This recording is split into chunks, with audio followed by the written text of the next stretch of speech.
Dear viewers, welcome to Deloar live broadcast from West Babylon, New York virtual studio. This is your host Deloar Khan, Realtor with Exit Family Realty. And I have with me today Shintia Manzanares, Realtor with Exit Family Realty for the Spanish version.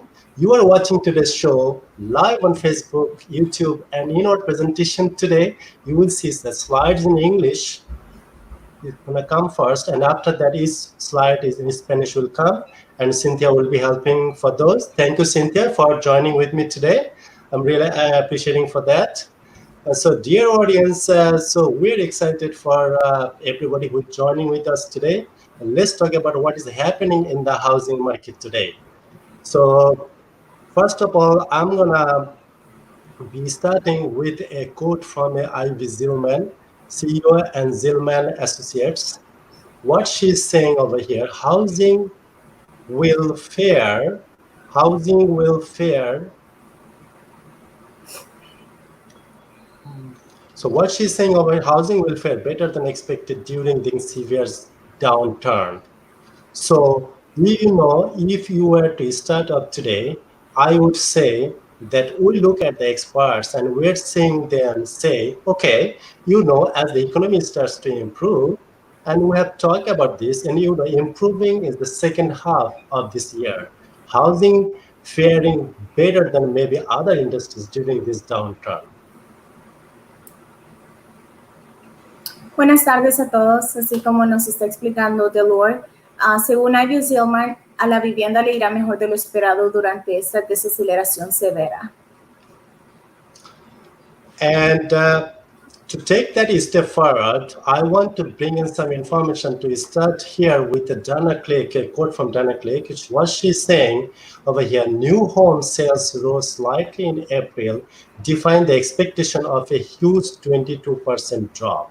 So the news is here, there was a slight improvement, but more than that, there was an expectation of 22% in April. And now we're looking at the information in the rearview mirror, we can see that home sales actually rose. Las ventas de las casas nuevas aumentaron ligeramente en abril, desafiando todas las expectativas de una caída enorme del 22%. And I'm not saying that where you had been if you don't have the health crisis in this country, but certainly we have. In this example, where there is an expectation of the decrease, new home sales actually rose. So she goes on to say, mortgage demand from home buyers shows unexpectedly strong and quick recovery. And the quick recovery has surprised most of the forecasters. So, 2 or 3 months ago, that our business was dead. And we're starting to see that they came back. And so I'm excited to share this information with you guys. La demanda hipotecaria de los compradores de vivienda muestra una recuperación inesperadamente fuerte y rápida. La recuperación rápida ha sorprendido a la mayoría de los pronosticadores.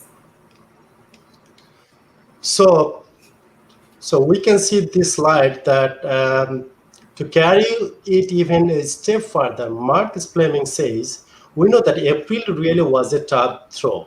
I think for the housing market, and we expect the rebound to be quite strong in the May numbers that will come out at the end of June. That is a very strong statement. Según Mark Fleming, sabemos que abril realmente era el punto de inflexión, creo, para el mercado de la vivienda. Esperamos que el rebote sea bastante fuerte en los números de mayo, que saldrán a finales de junio.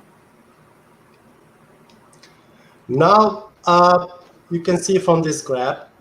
So right now, we want to look at the leading indicators. We want to really say, okay, what's going to do with the pricing? And we have our first look at the projected home price appreciation. And I want to bring that is here that what we can see is 6 leading experts that project appreciation. And here this year, you can see 5 of the 6 experts are calling for appreciation this year. 3 of those 5 are calling for appreciation over 3%. And we go into the next year in 2021, we can see that all six are forecasting appreciations. And even some going into 2022 forecasting the appreciation. So what is happening? Really, the story is right now on pricing is the appreciation is being driven by the lack of the supply across the country. And across the country right now, we have a little more than 4 months of inventory on the market, available homes for the number of people that want to buy them. Literally an undersupply of homes on the market. Se prevé que los precios de las viviendas continúen apreciando. A lo que se puede ver en esta gráfica, se puede ver a 6 expertos líderes que proyectan la apreciación de las casas. Incluso 3 de ellos lo proyectan hasta el 2022. Lo proyectan a un 3%, y a medida que va avanzando el año, en el 2021 podemos ver que 6 prevén una apreciación de los precios. Incluso algunos predicen la apreciación de los precios para el 2022, como lo dije anteriormente. And now I'm going to show you the Zillow's June report. We know from Zillow's June report that month over month, the newly pending sales are 24% for 24% up, and the new listing taken are up 19.3%. So we're not where we would be normally this year, but month over month we are seeing improvement, and that is a great news. And what they're saying that both pending sales and the new listing remain well off from the previous month, when the market was bouncing back from the slowdown in the early days of the coronavirus pandemic. Según Zillow, según los estudios que ellos hicieron y que hacen mes tras mes, las ventas pendientes aumentaron en un 24.5%, y las casas recién puestas a la venta subieron en un 19.3%. Tanto las ventas pendientes como las nuevas ventas siguen muy por encima del mes anterior, obviamente por todo lo que está pasando con la pandemia. Cuando el mercado se estaba recuperando de una desaceleración en los primeros días de la pandemia del coronavirus. Okay, so let's talk about the unemployment right now. The Bureau of Labor Statistics on Friday, June 5th, released their June report, and which covers, until the middle of the May actually. And the biggest shock on that was the gains. There was actually the gain in the numbers of jobs. Most people had projected the other way.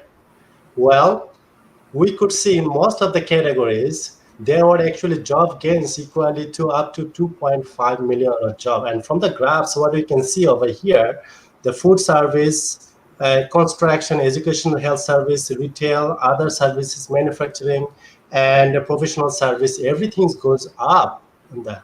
And what about the red one? If you see in the red one, is others, all others is actually like a mining and other industries is actually, they were originally losing the jobs anyway.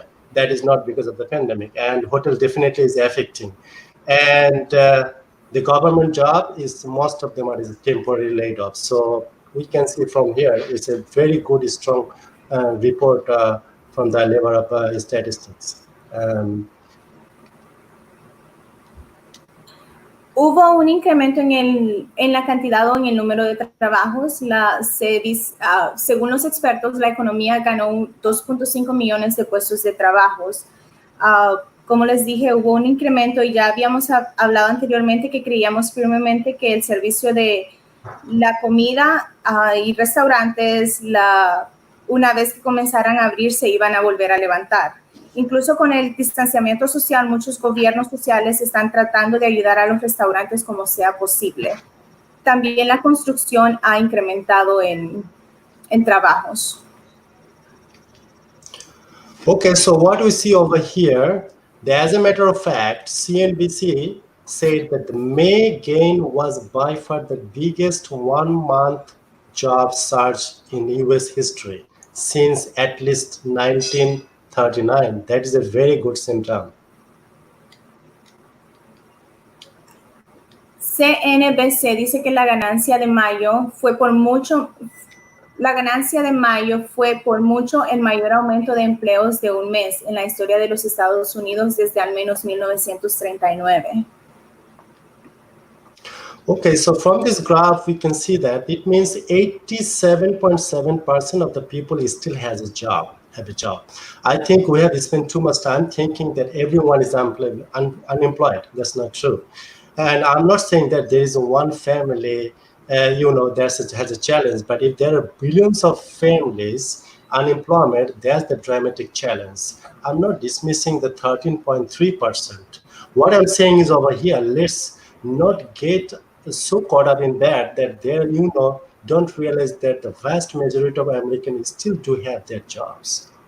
And those people that are unemployment, 17% think it's permanent, only 17%. And 73% think that the economy opens up, they are going to go right back to the same jobs they had. Según el diagnóstico de la Oficina de Estadísticas Laborales de Estados Unidos, dice que aún el 87.7% todavía están empleados y solamente el 13.3% están desempleados. También dicen que el 83% de las personas no estaban seguras si realmente estaban desempleados. Hubo un cierto error ahí, pero realmente solo el 83% está desempleado temporalmente y el 17% es la única cantidad de personas que perdieron su empleo. Okay, so and the report from the Federal Reserve Bank said that 75% of the job losses are temporary laid off and furloughs according to the employers. So the employees think 73% of the employees think it's temporary. And the employees think that the people they laid off, 75% are coming back. 3 out of 4 are coming back actually. So also there are news reports on the large-scale hiring at firms like Amazon, Walmart, CVS, Healthcare, and Domino's Pizza and other companies that saw increased demand in the reaction of the pandemic and partial shutdown.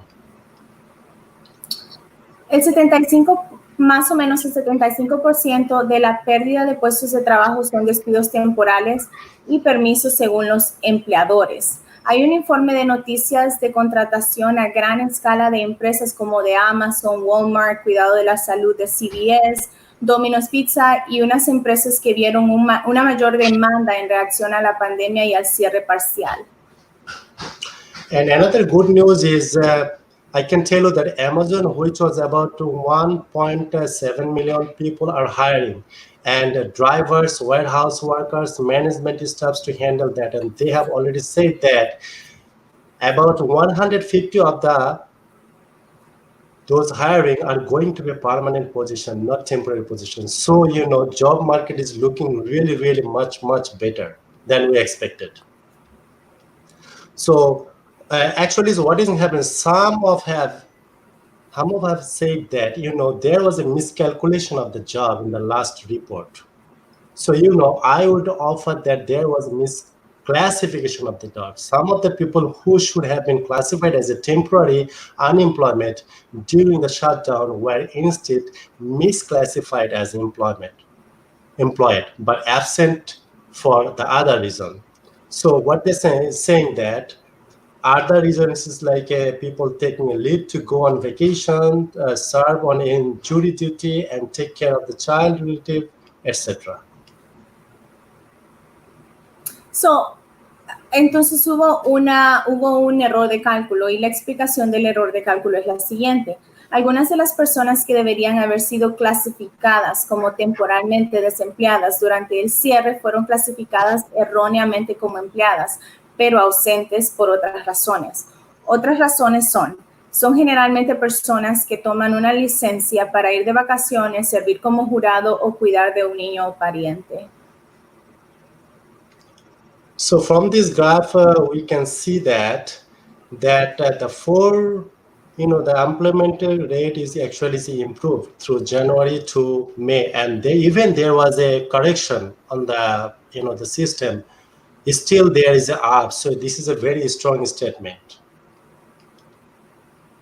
La tasa de desempleo mejora incluso con la corrección. La gráfica azul muestra de enero a mayo en el informe de desempleo como se ha informado. En marzo teníamos un desempleo de 4.4%. En abril fue un 14.7%. Luego vimos esta disminución en mayo del 13.3%. Y si vamos a decir que hubo un error de clasificación, tendríamos que regresar a marzo. Luego agregar lo que representa clasificación errónea. Se puede ver ahí en naranja. Hubiera aumentado ligeramente la tasa de desempleo cada mes, pero la gran noticia aquí es que en cualquier forma que lo mire, el desempleo cayó en el mes de mayo porque se agregaron más empleos. Okay, so Wall Street Journal already reported that employers added 2.5 million jobs. That's blowing Wall Street Journal expectation out of the water. Economists hold forecast a loss of 8.3 million jobs. Según el Journal de Wall Street, la tasa de desempleo en los Estados Unidos en mayo cayó al 13.3% y los empleadores agregaron 2.5 millones de empleos, poniendo entredicho las expectativas de Wall Street. Los economistas habían pronosticado una pérdida de 8.3 millones de puestos de trabajo. So what is happening over here? Economists had forecasted the loss of the 8.3 million jobs before, but in the May report came in, there was a less loss than expected and added 2.5 million jobs. Again, that's not in a question. The actual rate is in questions. And so as of today, Bureau of Labor of Statistics Department up to the May, they did not change that. So you're going to see more advanced report in the next, when you represent that next July report, you're going to see that. So now, you know that as you move forward, we know that we are here in June in monthly market report, and June is a National Home Ownership Month. And you know all the reasons that we know that I would say that we all got in the business to help people achieve the dream of home ownership, and we want to give you some information to talk about in that and cover some of the data related to that. And so the census came out with the first quarter results this year showing that the U.S. home ownership rate continued to grow. Estamos en el mes nacional de ser propietarios de casa. Junio se declaró como este mes. Yo diría que todos nos metimos en este negocio para ayudar a las personas a alcanzar el sueño de ser propietarios de su casa. Queremos brindarles información para hablar al respecto y cubrir algunos datos relativos a esto. Y salió el censo con resultados del primer trimestre de este año y muestra que la tasa de propietarios de vivienda en los Estados Unidos continúa creciendo. So from this data, we can see that the home ownership rate actually was going up until we know the housing crash happens. And then we saw the decrease. And you can see that there was there is a rate line. And then it's increased for the last 4 years of homeownership growing. And celebrating all the reasons is that homeownership is what National Homeownership Month is all about. Really looking at, homeownership being a reflection of accomplishments of your effort and success. So it is still growing.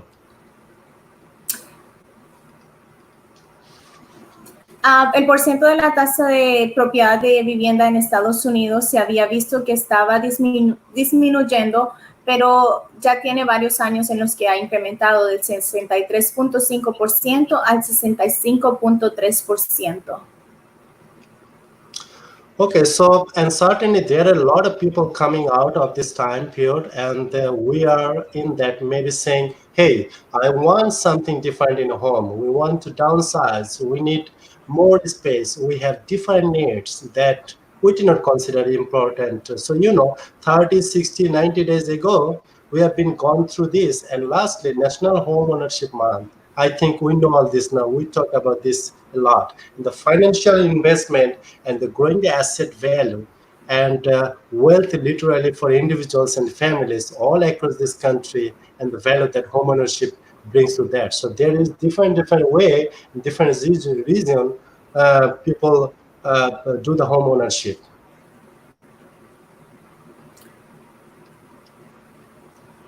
La propiedad de la vivienda es un reflejo de los logros de su esfuerzo y éxito, según lo dicen las personas. Ellos dicen que les brinda estabilidad, control de su futuro y dirección. También les brinda una capacidad de expresarse personalmente a través de lo que se hace en su hogar y las cosas que crean y tienen ahí. Y en última instancia, ellos dicen que les dan privacidad, creando un espacio que es exclusivamente para ellos.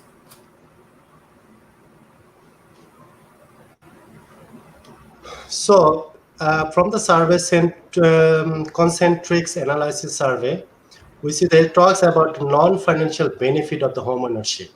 So which I would argue that we need to remind people of that. In this study, when I see it, it makes me happy to know that 93% said owning a home made them happier. 88% of the people studied here said buying a home was the best decision they have ever made. And 79% said, owning a home has changed them for the better. Según la encuesta de Concentrics Analytics, habla sobre los beneficios no financieros de ser propietarios de vivienda, lo cual diría que debemos recordarle a la gente. En el estudio, cuando lo veo, me alegra saber que el 93% dijo que ser dueño de una casa los hacía más felices. El 88% de las personas estudiadas aquí dijeron que comprar una casa fue la mejor decisión que han tomado y el 79% dijo que ser dueño de una casa los ha cambiado para mejor. Okay, and so while we talk about a lot, the financial benefit and are familiar with those and the ability to build wealth and the tax savings. So, the ability to refinance your mortgage right now to save money. And there are financial benefits, but also keeping in mind the non-financial benefit is critically important as we go through the June National Homeownership Month. And most recently, Gallup released their survey of the best long-term investment, and they said that real estate at 35% remains the most favored investment in Americans, as has been the case since 2013, when the housing market was on the rebound. More than a third of the Americans have named real estate as the top investment since 2016. Si bien es cierto que hay beneficios financieros, pero también tener en cuenta que los beneficios no financieros son de vital importancia a medida que avanzamos en el Mes Nacional de la Propiedad de la Vivienda. Y más recientemente, Gallup lanzó su encuesta sobre las mejores inversiones a largo plazo. Y dicen aquí, bienes raíces con un 35% sigue siendo la inversión más favorecida por los estadounidenses, como ha sido el caso desde el 2013, cuando el mercado de la vivienda estaba en repunte. Más de un tercio de los estadounidenses han nombrado bienes raíces como la inversión principal desde el 2016. So from this slides, we can see that it's showing America's top 4 choices. And you can see here, real estate far surpasses stocks, saving accounts, and gold. And if we even look at this as, what does that look like over time? This is a great picture here where we see, going into this year and stock lost, some favorability among people. And we know the reason is for that. And as far as investments, we also know that the housing market remains a strong choice for the long-term investment. And so our jobs today is to get the information out and remind people why folks buy homes more than any time. So that's why we're saying over here, this is our job to give you the right market studies, right scenario, what is happening in the market, so you know what is going on. Las 4 opciones mejores de los estadounidenses de la mejor inversión a largo plazo, se puede ver que con el 35% son bienes raíces. Le siguen las acciones con el 21%, después las cuentas de ahorro con el 17% y oro con un 16%, lo que demuestra que la mejor inversión para hacer a largo plazo son los bienes raíces. Okay, so from this graph, you can see that it's the same thing as it was in the other picture. In this figure, we can see housing market is real estate is always on the top. So no matter whatever, the so many years is on the top and is contributing as a big factor in the market. Las 4 opciones mejores de los estadounidenses de la mejor inversión a largo plazo se muestra en esta gráfica. Es muy similar a la anterior, solo nos está mostrando desde el año 2011 hasta el año 2020 cómo los bienes raíces han ido incrementando, comparado con las acciones, las cuentas de ahorro y el oro. Okay, so I want to bring, folks, I want to bring a quick quote from Peter Kahn. He is a former editor of the Wall Street Journal, and he says that truth is attainable by laying fact upon fact. And through the monthly market report, we want to give you guys those facts so that you can deliver the facts out into the market. So, be a voice. Our job is to be a voice of for what is happening in the country related to the housing market growth as the economy start to rebound. So as a realtor, our job is to give you those information and give you the right scenario, what is happening. And we are trying our best to do that. En esta cita de Peter Kahn, que es ex editor de Wall Street Journal, dice que la verdad es alcanzable al poner hecho sobre hecho. Y es lo que nosotros queremos brindarles a ustedes a través de este informe de mercado sobre bienes raíces, darles toda la información que necesitan para que se den cuenta lo que está sucediendo en el país y el crecimiento que están teniendo los bienes raíces. Okay, so most of the expert is saying that the US economy will not recover until housing recovers, and that is absolutely true. So we have a big like a job here as a realtor. That's the economic impact that we have in our industry through one home sold. And like a $88,000, just over $88,000 in the economic impact if you sell one home. So it's a big impact in the economy when we sell or anybody sell a house or anybody invest in the house or buy in the process. So it's a big impact in the economy for one transactions. El impacto económico promedio de la venta de una casa en Estados Unidos es de más de $88,000. Por cada casa vendida, esa es la ganancia que tiene el país. El impacto económico de una casa nueva vendida, como les dije, puede ser de más de $88,000. Y aquí pueden ver los números. Una casa existente es aproximadamente la mitad de eso y tiene $45,000 aproximadamente en impacto económico. Y eso es lo que sucede cada vez que alguien toma la decisión de comprar una casa. Estimula el crecimiento económico de las ciudades y del estado en que viven y las áreas en que vivimos en todo el país. Okay, so you can see from this nationwide the impact of one home sale by the state. So you can see that 88K is the average of the impact of the one house sale. So you can see that state-wise the graphs over here, and that can give you the idea what is the impact of a house selling and contributing to the economy. Este mapa también muestra el impacto económico promedio de la venta de una casa por estado, así que muestra cada estado y muestra la cantidad que cada estado ganaría al vender o comprar una casa. Okay, so dear folks, dear viewers, we are almost at the end of the presentation today, and we tried our best to collect all the information, whatever we have in the market research, and do our best to do that. And doing that, we try to do our best to give you that all the information, whatever is in the market, and for the June report. But that report is not up to date. Just so you know, that is not up to date until today. But that is up to the May 15 or 16. So After that, if any more changes or anything comes in the market, you're going to see in the July report. And also, for your convenience, you might have a questions about the home buying or selling. We made a excellent guide for you, Summer 2020 Buyer and Seller Guide. If anybody wants a copy of that for free, you can put in the chat box your email address, and we can send that to you for free.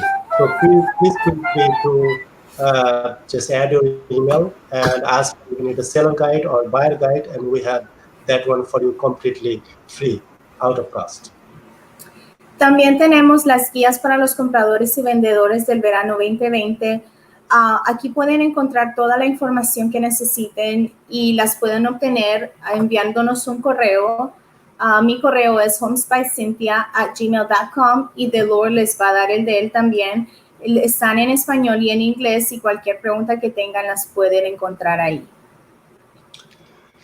So that's all we have for today. Thank you, Cynthia, for your help, and it was a great help. And we'll be coming back next month with a new report, brand new report. Until now, this is a Deloar, a realtor with Exit Family Realty, and that is Cynthia.